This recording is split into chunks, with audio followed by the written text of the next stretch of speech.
सभी देश प्रेमियों को संविधान दिवस की हार्दिक बधाई और ढेर सारी शुभकामनाएं।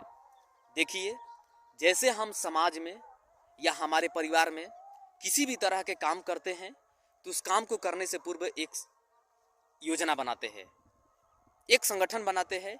या जैसे मान लीजिए कि हमारे भारत में योजना आयोग है।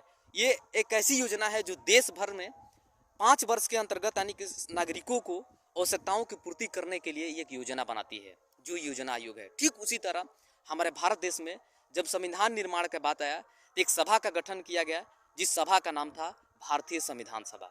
इस सभा का गठन हुआ 6 दिसंबर 1946। जिस सभा के कई सदस्य थे।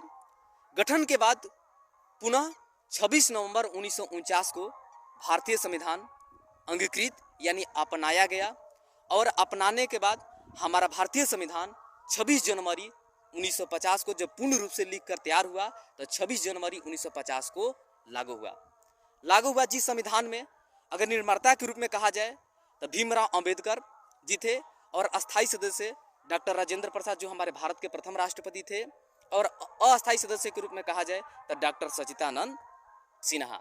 देखिए, संविधान हमारे लिए बहुत कुछ किया। अगर हमारा भारतीय संविधान सही तरीके अगर ईमानदारी से लागू हो जाए तो हमारा भारत विश्व में अग्रणी देश माना जाएगा संविधान नियम कानून की दृष्टि से। लेकिन हमारे भारत देश में संविधान का पालन होता ही नहीं है।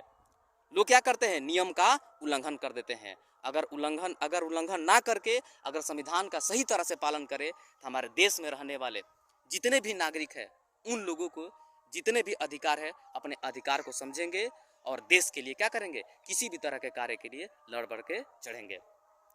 तो बता सकते हैं कि कोई भी हो हमारे देश के नागरिक संविधान का पालन करे, नियम कानून के तहत रहे।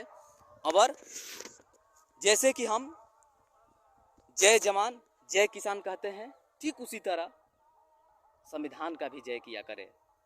जय हिंद, जय भारत, जय संविधान। ठीक उसी तरह जय जवान जय किसान।